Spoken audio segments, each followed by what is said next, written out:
우리 성도님들은 행복하십니까? 여러분들의 삶, 여러분들의 신앙생활은 행복해야 됩니다. 우리 주님의 간절한 바람은 하나님의 자녀들이 이 땅에서 행복한 삶, 행복한 신앙생활이 되기를 원하시는 거예요. 근데 행복하려면 사랑해야 행복할 수 있죠. 근데 사람들은 누구나 다 행복하길 원하고 사랑하기 원하지만 사실 이 사랑이 잘 안 됩니다. 그 이유는 사랑을 받아야 사랑을 할 수 있고 사랑을 나눌 수 있기 때문에 그래요. 하나님은 사랑이십니다. 그래서 하나님을 만나야 사랑을 제대로 알고 이 사랑을 나눌 수 있는 사랑의 사람이 될 수 있는 거예요. 오늘 이 예배를 통해서 하나님의 사랑을 받는 시간 되시길 예수 이름으로 축원합니다. 그 하나님의 사랑으로 충만한 삶이 될 때 우리 인생은 정말 복된 삶이 될 수 있는 것입니다. 오늘 이 본문 말씀을 보면 예수님께서 제자들에게 서로 사랑하라, 새 계명을 주노니 서로 사랑하라 이렇게 말씀하고 있습니다. 그냥 사랑하라고 말씀하시는 것이 아니고 내가 너희를 사랑한 것 같이 서로 사랑하라 이렇게 말씀하고 있습니다. 이 말씀을 하시기 전에 예수님께서는 이제 극심한 시험과 환난이 몰아닥쳐 올 그 상황, 우리 주님께서 십자가를 지시고 이루 말할 수 없는 고난을 당하실 그 상황을 앞에 두고 이 말씀을 하시는 거예요. 이 말씀은 제자들에게 내가 너희를 얼마나 사랑하는 줄 아니? 내가 너희를 사랑한다. 주님께서 제자들을 향해서 이 사랑을 가지고 말씀을 하고 있는 겁니다. 내가 너희를 사랑하는 것 같이 너희도 서로 사랑하라. 그런데 제자들이 그 주님이 나를 그렇게 사랑하신 그 사랑을 깨닫고 이 제자들이 이 땅에서 서로 사랑하며 살 때 아무리 시험과 환난과 어려움이 닥쳐온다 하더라도 그 어려움을 능히 극복할 수 있다는 거죠. 바로 예수님께서는 이제 얼마 안 있으면 예수님의 제자들이 엄청난 시험을 당하게 될 텐데 그 모든 사람들 앞에 누가 예수님의 참 제자인가, 누가 정말 예수님의 제자라고 그렇게 보여지는가, 제자들이 서로 사랑할 때 그 모든 사람들이 저 사람은 예수님의 제자야, 참으로 참된 그리스도인이야, 이렇게 알게 된다는 거예요. 그래서 우리가 신앙생활하면서 참 중요한 것은 내가 주님을 뜨겁게 사랑한다라고 하는 것이 바로 다른 사람들에게, 성도들이, 우리 하나님의 자녀들이 서로 뜨겁게 사랑하는 것으로 표현되고 나타날 때 바로 세상을 향해서 영향력을 끼칠 수 있다는 것입니다. 이 톨스토이는 체험적인 고백을 이렇게 합니다. 이 세상에 하나님을 본 사람은 하나도 없다. 하지만 우리가 서로 사랑한다면 하나님은 우리의 가슴 속에 머무를 것이다. 그렇습니다. 우리가 서로 사랑하면 하나님께서 함께 하시는 줄로 믿습니다. 그래서 요한일서 4장 12절 보면 어느 때나 하나님을 본 사람이 없습니다. 만일 우리가 서로 사랑하면 하나님이 우리 안에 거하시고 그의 사랑이 우리 안에 온전히 이루느니라. 사랑이 너무나 중요한 거예요. 왜 주님께서 에베소 교회를 책망했느냐? 처음 사랑을 잊어버렸다는 것입니다. 그 처음 사랑을 잊어버린 이 에베소 교인들이 이 사랑을 회복하지 않으면은 촛대 옮긴다는 거예요. 여러분, 하나님을 향한 사랑, 형제를 향한 사랑, 이웃을 향한 사랑을 잃어버리면 세상을 향해서 영향력을 끼칠 수가 없는 것입니다. 바로 촛대가 옮겨진 교회는 죽은 교회예요. 바로 하나님께서는 너희 안에 사랑이 있느냐? 너희가 서로 사랑하느냐?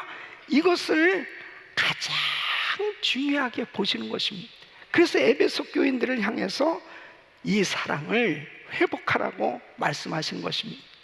우리 사랑하는 성도 여러분, 우리가 세상을 향해서 예수님이 구주요, 예수님이 메시아요, 예수님이 하나님의 아들이시다라고 이렇게 증거하고 있습니다. 설교를 통해서, 또 우리가 간증을 통해서, 문서를 통해서 전도를 많이 하고 있어요. 그러나 사실은 이 모든 것들이 사랑 안에서 행해질 때 열매가 맺어지는 것이지, 사랑이 빠져버리면 결국은 영향력을 끼칠 수가 없어요. 그냥 이벤트로 끝나는 거지. 그래서 이 불신 세상 사람들, 이 불신자가 어떻게 그 하나님을 알 수가 있느냐? 바로 하나님의 교회가 사랑으로 충만할 때, 성도들이 서로 사랑할 때 그 마음 가운데 하나님을 깨닫게 된다는 거예요.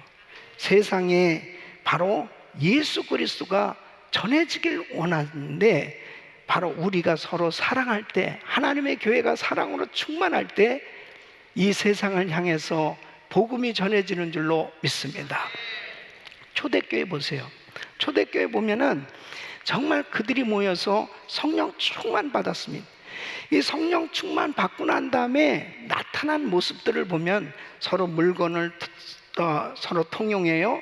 그리고 떡을 같이 떼면서 기쁨으로, 순전한 마음으로 함께 찬양하면서 그들의 모임이 사랑으로 충만할 때 온 백성들에게 칭송을 받았다 그래요. 그러니까 온 백성이라는 것은 믿지 않는 사람들도 포함된 거죠. 그러니까 믿지 않는 사람들이 봤을 때 나도 저 공동체에 들어가고 싶다는 좋은 인상을 갖게 된 거예요. 여러분, 사도행전 11장 26절에 보면은 안디옥 교회에서 제자들이 가서 사역을 했는데, 제자들이 안디옥에서 비로소 그리스도인이라 일컬음을 받게 되었다는, 이 제자들의 모습을 보면서 예수님과 같은 일을 하네, 예수님 닮았네, 이런 소리를 듣게 됐다는 것입니다. 그것이 뭐겠어요? 사랑입니다. 여러분, 우리는 정말 전도하고 선교하길 원하는데, 이 전도와 선교가 풍성한 열매가 맺어지는 것은 바로 우리가 서로 사랑할 때, 사랑으로 행해질 때 하나님께서 역사하신 줄로 믿습니다. 우리 모든 성도님들이 다시 한번 오늘 나는 정말 이 세상을 향해서 바로 그리스도인이다, 나는 예수님의 참 제자다, 이런 모습으로 내 삶이 드러나고 있는가 한번 살펴보고자 하는 거예요. 내가 열심히 나름대로 전도도 하고 선교도 하고 그리고 봉사도 하면서 신앙생활을 하고 있는데, 과연 나의 삶의 모습이 세상 사람들에게 그리스도인이야, 저 사람 정말 예수님의 제자야, 이러한 모습으로 드러나고 있는가? 만약 예수님의 참 제자로 드러나고 있다면 엄청난 영향력을 끼치고 있는 것입니다. 여러분, 우리 교회는 세상을 향해서 땅끝까지 복음을 증거하는, 선교하는 교회로 세워지고 있습니다. 바로 우리 교회가 더 강력하게 복음이 전해지는 그런 영향력을 끼치는 교회가 되려면 하나님의 사랑으로 충만해야 될 줄로 믿습니다. 서로 사랑할 때, 우리 성도들이 서로 사랑으로 충만할 때 바로 우리 교회는 세상을 향해서 더욱더 복음이 강력하게 전달되는 이런 역사가 일어나게 될 거예요. 특별히 오늘 우리 주님께서 내가 새 계명을 너에게 주노니 서로 사랑하라, 서로 사랑하라고 이렇게 주님께서 우리에게 말씀을 주셨는데, 과연 우리는 우리 가정에서 정말 이렇게 사랑하는 그 사랑이 충만한 가정이 이루어졌는가? 우리 가정교회가 정말 서로 우리 목원들끼리 사랑으로 충만한 이런 가정교회를 이루고 있는가? 우리 교회가 정말 우리 그룹이 사랑으로 충만한 이런 공동체를 세워가고 있는가 하는 것은 너무너무 중요한 거예요. 우리는 열심히 달려가고 있습니다. 그러나 주님께서 우리를 보셨을 때, 우리 가정을 보셨을 때, 우리 교회를 보셨을 때 정말 성도들이 서로 사랑하고 있는지, 그 사랑으로 충만한 공동체를 이루고 있는지는 너무나 중요한 거예요. 오늘 이 말씀을 통해서 다시 한번 우리 가정을 돌아보고, 우리 교회를 돌아보고, 우리 사역을 돌아보면서 하나님의 기쁨이 되시기를 예수 이름으로 축원합니다. 그러면 우리는 어떻게 예수님처럼 서로 사랑할 수 있을까 하는 것입니다. 첫째는 서로 용납하면서 사랑하라고 말씀하시는 거예요. 사람들은 일반적으로 사람들을 사귈 때 내가 좋아하는 사람하고 사귑니다. 내 마음에 드는 사람, 또 자주 이런 사람들하고 만나면서 그들 가운데 친밀한 교제를 갖기를 원하죠. 이거는 자연스러운 거예요. 그런데 주님께서 서로 사랑하라고 이렇게 말씀하시는 이 사랑의 범위는 폭이 상당히 포괄적이고 넓은 거예요. 다시 말씀드리면 내 마음에 안 들어도, 내 스타일하고 달라도, 나하고 좀 맞지 않는 사람 같아도 그 사람까지 다 품어야 될 것을 말씀하시는 것입니다. 자, 왜 그렇게 말씀하시냐? 요한일서 4장 10절에 보면 사랑은 여기 있으니 우리가 하나님을 사랑한 것이 아니요 오직 하나님이 우리를 사랑하사 우리 죄를 위하여 화목제로 그 아들을 보내셨음이라. 그러니까 하나님께서 우리들을 위해서 화목제물로 드려주셨는데, 바로 주님께서 나를 그렇게 사랑하셨다는 거예요. 내가 하나님을 외면하고 살 때도, 하나님을 떠나 살아가고 있을 때도, 내가 죄인 되었을 때 주님께서는 자신을 우리를 위해서 내어주신 거예요. 그래서 요한일서 4장 19절 보면 우리가 사랑함은 그가 먼저 우리를 사랑하셨습니다. 예? 할렐루야. 그러니까 바로 주님은 나를 그냥 있는 모습 그대로 인정하고 용납해 주셨어요. 그래서 서로 사랑하라고 하는 이 말씀은 그대로 용납해 주라는 거예요. 이것이 바로 주님이 우리에게 명령하시는 사랑입니다. 여러분, C.S. 루이스는 두 종류의 사랑을 말하고 있어요. 근데 아주 잘 해석을 하고 있는 것 같아요. 이 필요애와 선물애가 있다는 거죠. 이 필요애는 need love, 이것은 말 그대로 내가 부족하기 때문에 얻으려는 사랑이고, 이 gift love, 이 선물애는 내 안에 넘쳐나는 것을 자발적이고 즐거운 마음으로 나눠주기 위해서 베푸는 사랑이다. 그래서 예수님의 사랑은 어떤 사랑이냐? 필요애가 아니고 선물애다. 언제나 예수 안에 차고도 넘치는 이 생명을 값없이 아낌없이 나눠주고 베푸는 사랑이라는 거죠. 그래서 주님이 서로 사랑하라, 이 세 계명은 내게 가장 중요한 선물을 이웃에게 나눠주듯이 사랑하라는 말씀이에요. 여러분, 바로 내 안에 그 하나님의 사랑이 흘러 넘쳐서 막 주고자 하는 이웃에게 막 이 사랑이 전달해주고 싶어하는 이 사랑이 넘쳐났을 때 이 사랑이 전해질 수 있는데, 이러한 사랑이 되어졌을 때 때로는 내가 원치 아니한 사람, 내가 좀 못마땅하게 생각하는 사람, 불편하게 여기는 사람까지도 다 품게 된다는 거죠. 예?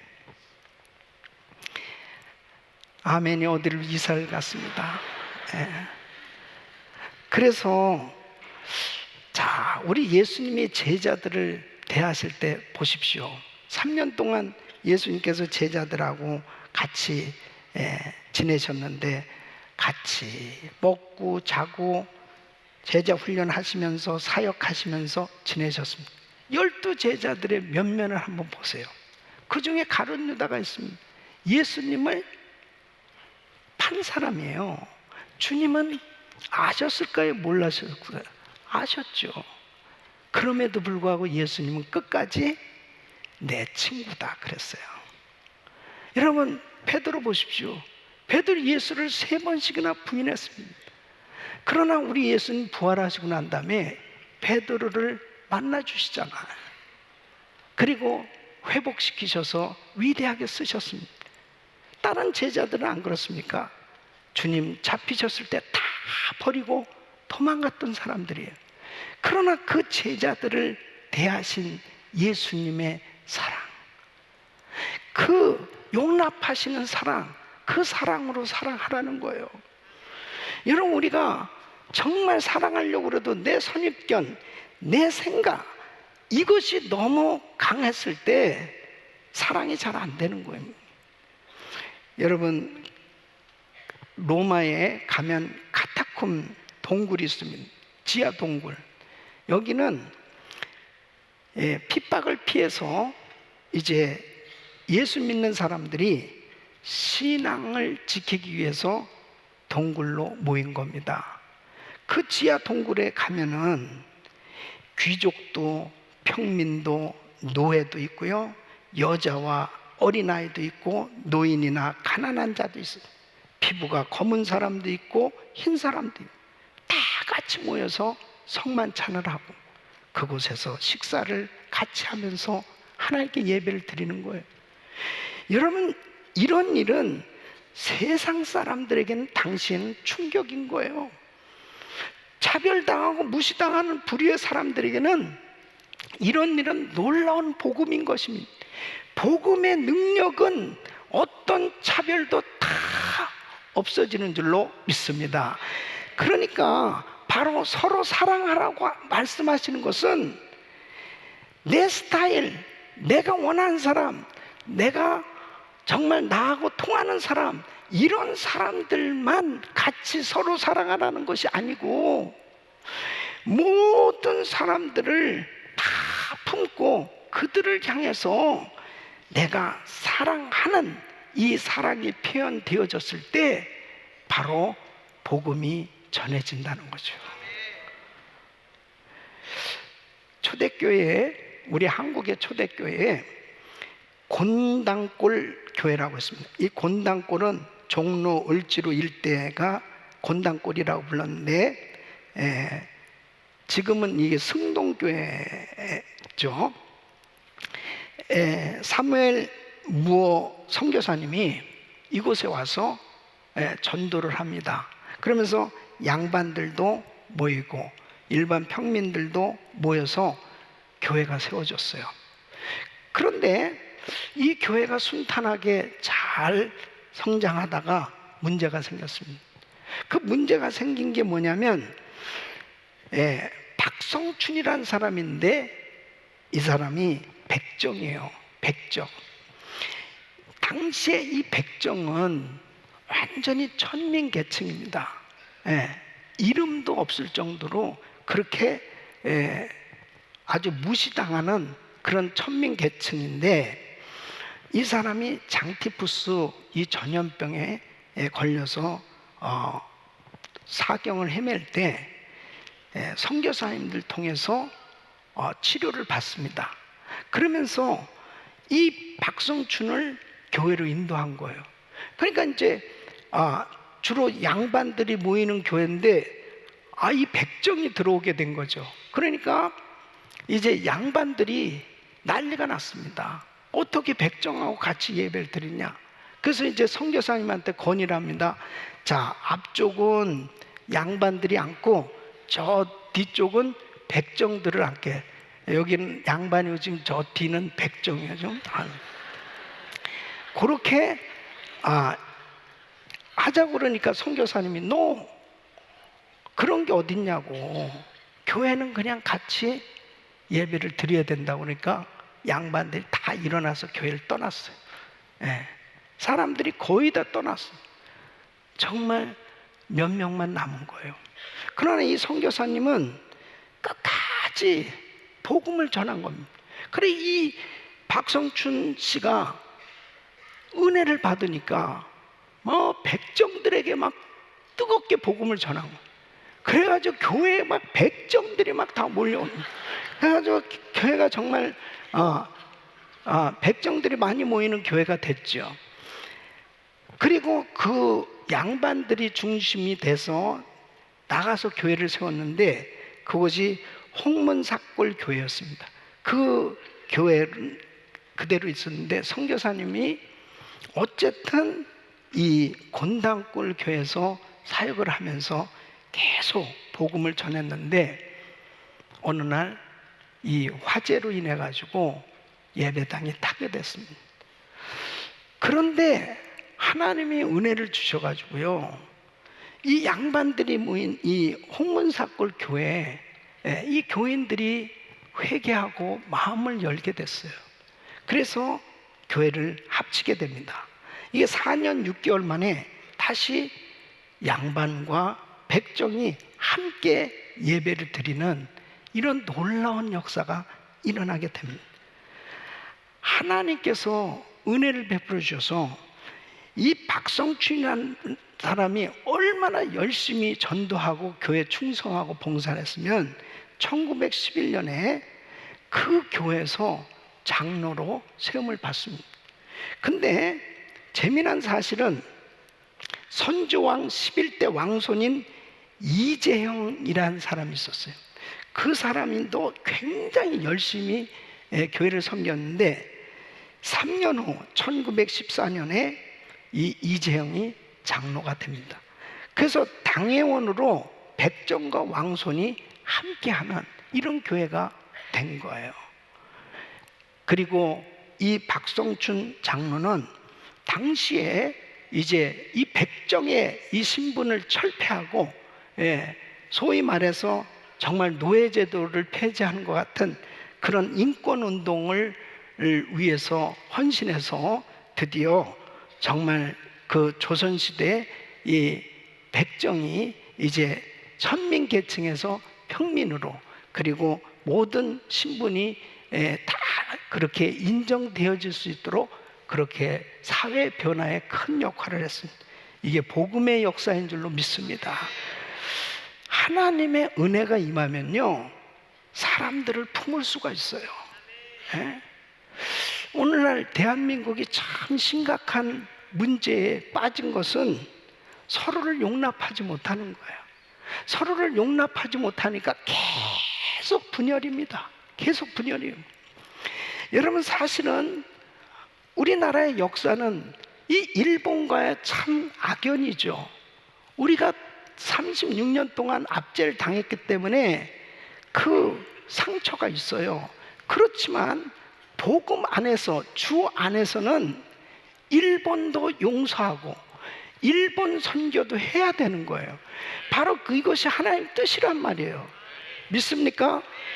여러분, 제가 오래전에 아르메니아에 갔을 때 이 아르메니아 사람들은 사실 터키 사람에 대해서 엄청난 그 상처가 있어요.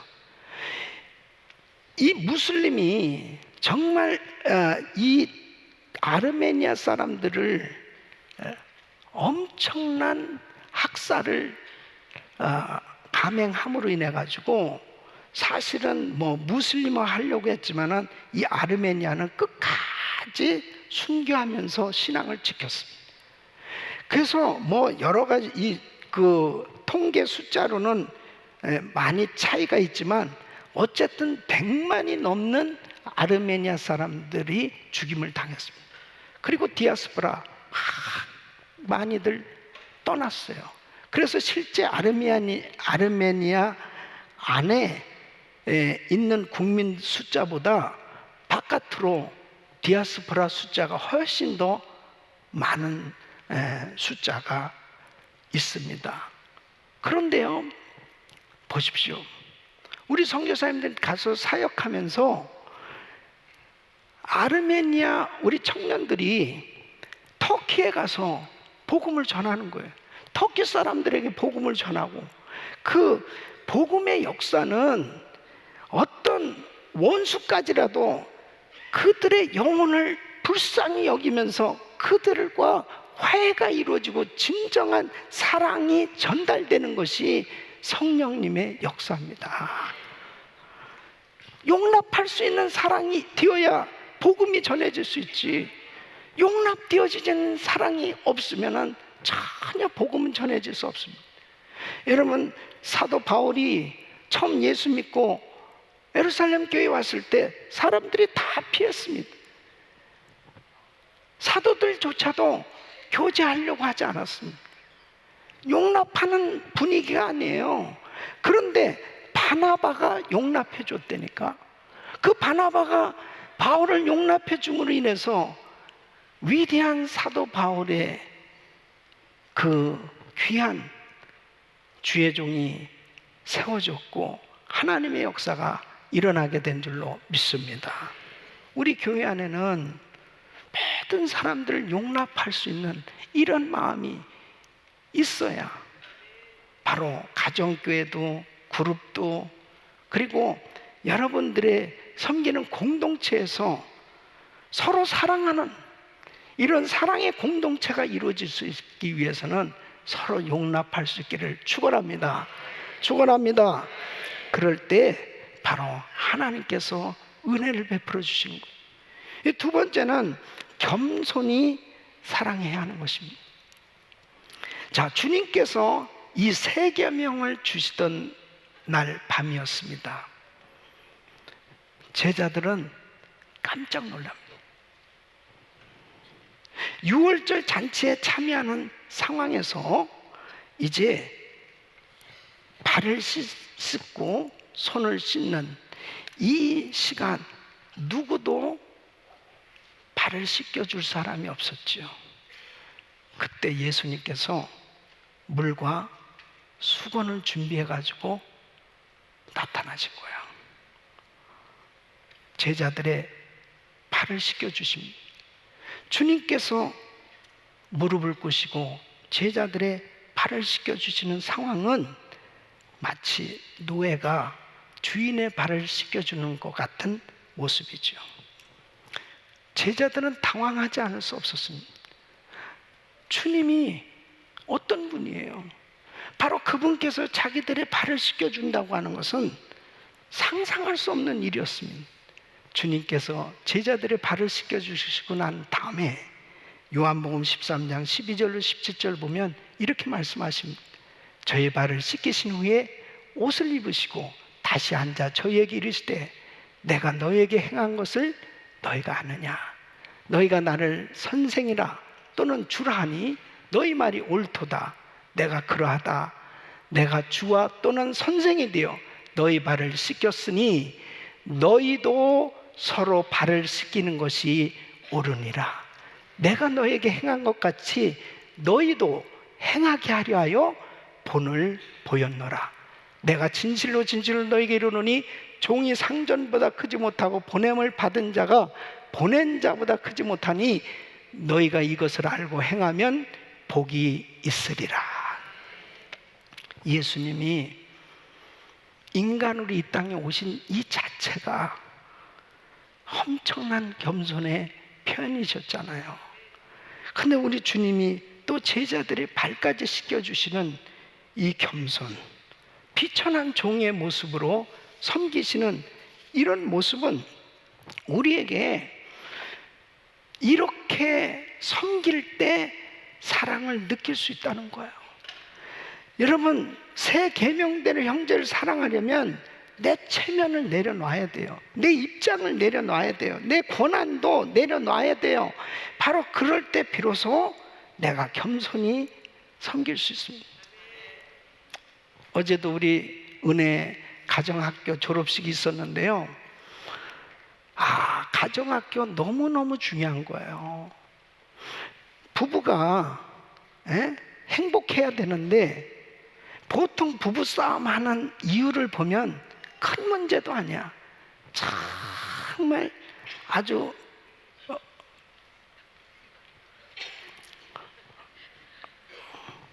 자존심 싸움입니다. 자존심.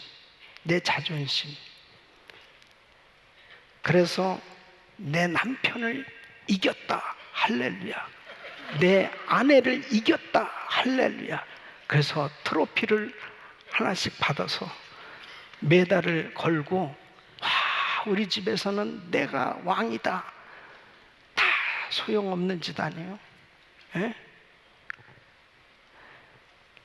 교회 와서도요, 다 겉으로는 정말 우리 부부는 너무 행복한 것 같아. 우리 부부는 막 너무 좋게 지내는 것 같아.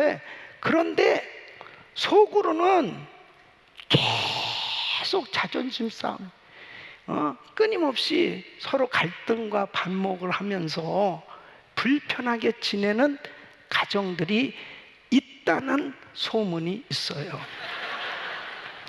예? 가정이 부부가 싸우고 부부가 불편하니까 어떤 피해가 있는지 압니까? 예배 드리는 것도 불편한 거예요. 같이 앉아서 예배를 드렸었는데 부인은 1층에서 드리고 남편은 2층에서 드리는 이런 일도 있을 수도 있다는 거죠. 예? 그리고 가정교회 가고 싶지도 않고, 오늘도 봉사해야 되는데 봉사도 안 나오고, 알고 보니까 부부싸움 한 거야. 그 부부싸움으로 인해서 더 발전하다 보면 어떻게 되느냐? 결국 사명이고 뭐고 다 내려놓고 쓸데없는 일에 에너지를 다 쏟아버리는. 그러니 다른 사람들이 봤을 때 하나님의 사람, 예수님의 제자라고 보여지겠냐고요. 우리 주님께서 말씀하시는 건 간단한 거예요. 바로 네 자존심, 네 체면, 네 입장, 네 고난 다 내려놓고 겸손하게 섬기면 사랑할 수 있다는 거죠. 예? 그 겸손하게 섬긴다고 하는 것은 내가 먼저 손 내밀어 주자는 거예요. 내가 먼저 사과해 주자는 거예요. 미안하다고. 여보 미안해요. 내가 잠시 좀 오버했어. 미안해. 그렇게 한마디만 좀 해주면 다 해결될 텐데 말 안 하는 거예요. 그래서 제가 어느 날 이런 생각했습니다. 어제 제가 부부 그 가정학교 졸업식 하면서 부부들을 다 만나가지고 장로님네는 잘 살고 있는지, 집사님네는 잘 살고 있는지 한번 확인을 다 한번 해보고 싶어요. 예? 드러나야 돼. 거짓으로 덮여지면 마귀가 역사하는. 그 쓸데없는 것 때문에 전부 가정이 속을 끓고 앓을 때 결국 그 속에 마귀가 역사하는 것입니다. 이번 기회에 다 드러내놓고 화해하고 하나 되시기를 축원합니다. 이것이 얼마나 중요한지. 서로 다툰다는 것은 교만하기 때문이에요. 다투는 것은 교만이에요. 바로 내가 내 남편의 발을 씻겨줄 수 있다면, 내 아내의 발을 씻겨줄 수 있다면 왜 다투겠습니까? 발을 씻겨주는데 다툴 일이 어디 있겠냐고요.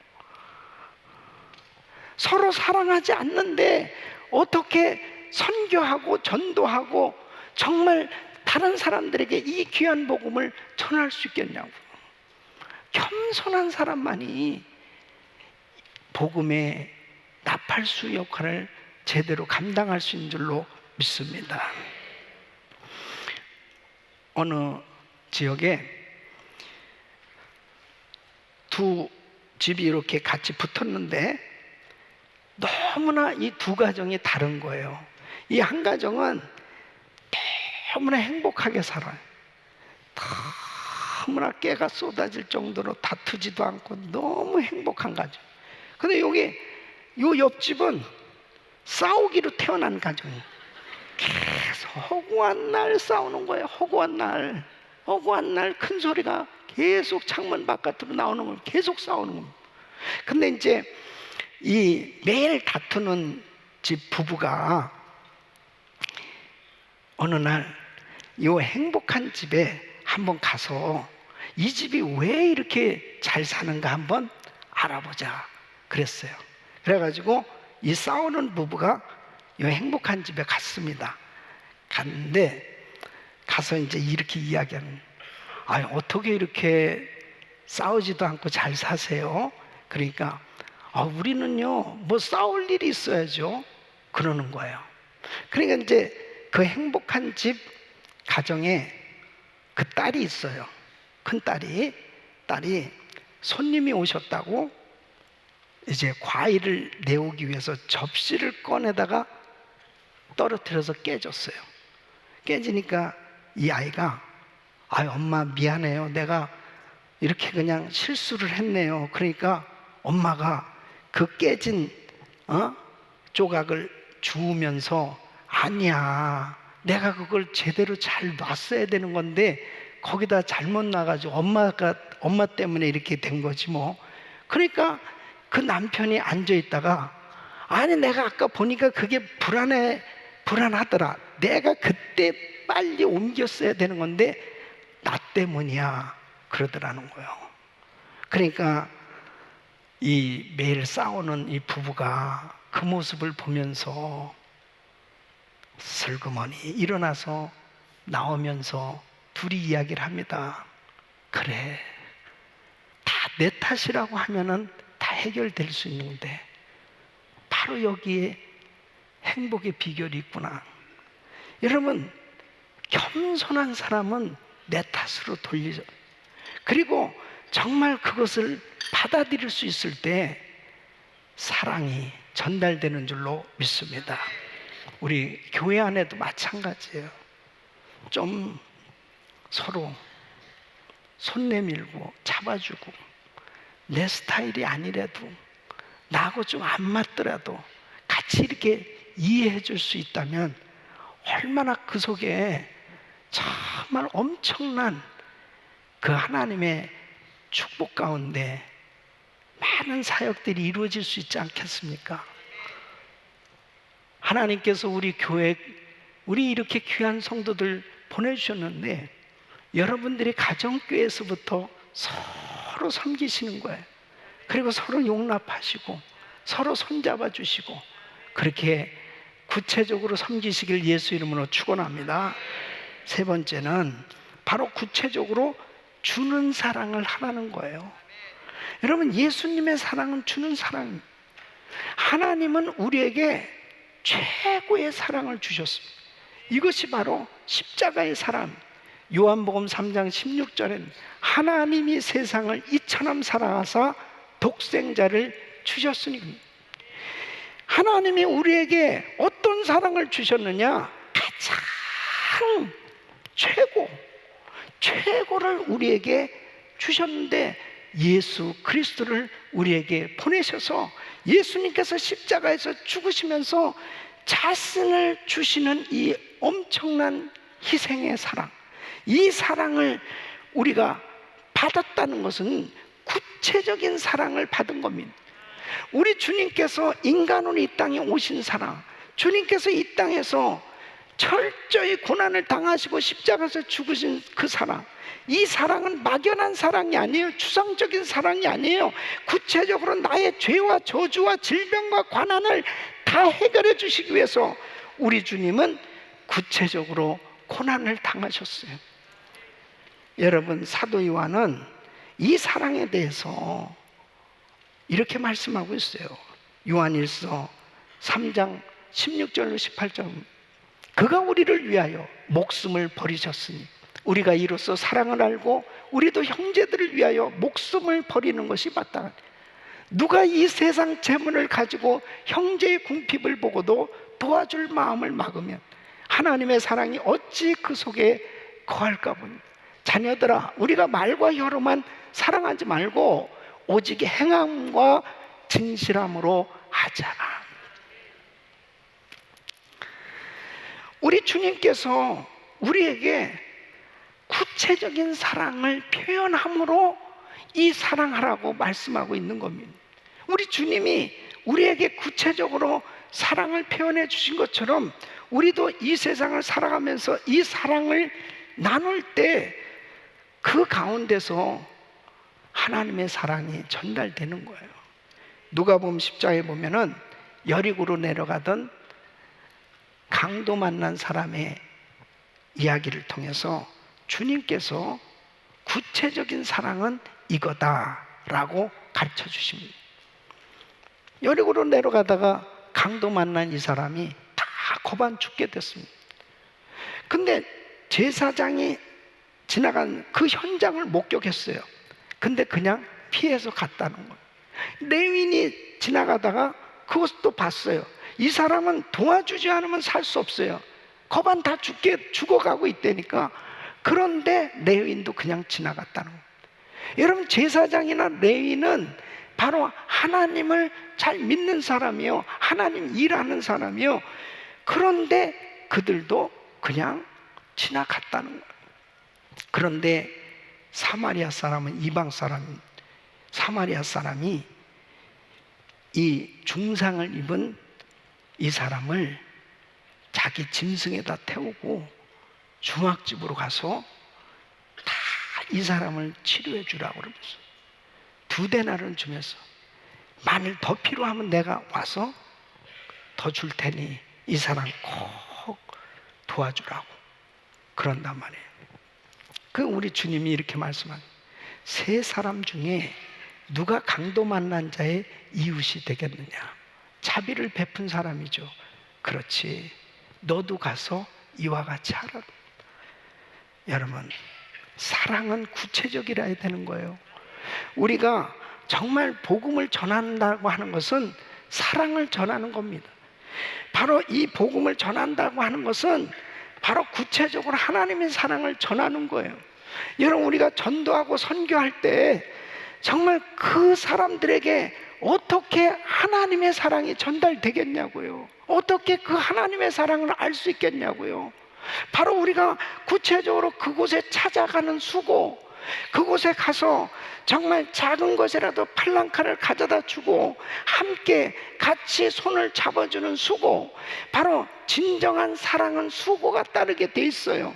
그러니까 구체적으로 주는 사랑을 통해서 바로 하나님의 사랑이 전달되는 줄로 믿습니다. 복음 전하는 것은 구체적으로 주는 거예요. 여러분, 우리가 전 세계에 선교 사역들을 감당해 갈 때 진정으로 사랑하는 마음이 우리 심령에 흘러넘치지 아니하면은 결단코 주는 사랑이 이루어질 수 없는 거예요. 구체적으로 주는 이 사랑이 전달되어졌을 때 마음이 열려지고 바로 그곳에서 하나님을 만나게 되는 것이죠. 지난 4월에 강원도에 산불이 일어났습니다. 엄청난 산불 피해로 인해서 재난 선포가 그 지역에 되어질 정도로 그 강원도 작은 지역이 여의도 면적의 6배에 해당될 만큼 그렇게 피해를 입었으니까 엄청난 거죠. 그때 남가주에서 한인단체와 기독교 단체가 연합해서 미주 후원회를 결성했습니다. 제가 이제 그 심부름을 맡게 됐어요. 대표를 맡아서 이제 모금을 했습니다. 그래서 한 1억 정도를 모금을 해서 그 피해 지역에 가게 됐습니다.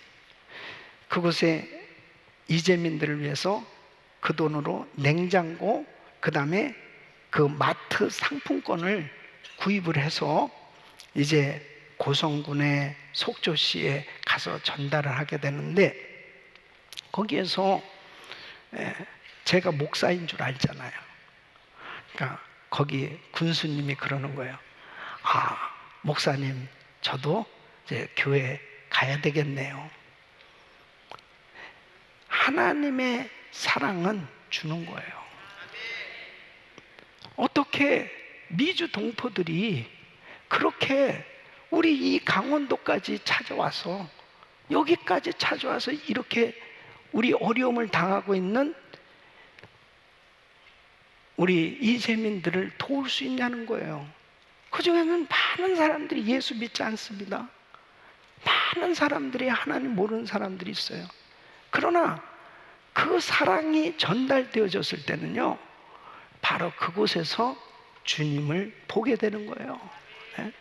사랑하는 성도 여러분, 서로 용납하는 사랑, 겸손하게 섬기는 사랑, 구체적으로 주는 사랑이 바로 하나님 사랑이에요. 너희도 서로 사랑하라. 이렇게 사랑으로 충만한 교회가 되어질 때 바로 세상을 향해서 복음이 강력하게 전달될 줄로 믿습니다. 하나님께서 바로 우리 교회를 통해서 선교하기를 원하시고 복음이 전해지길 원하시고 우리 성도들의 삶을 통해서 바로 주님을 만나는 축복의 통로로 쓰여지기를 원하시는데, 여러분 모두가 사랑으로 충만한 교회, 사랑으로 충만한 가정, 사랑으로 충만한 여러분들의 삶이 되어서 주님의 영광이 드러나는 복된 삶이 되시기를 축원합니다.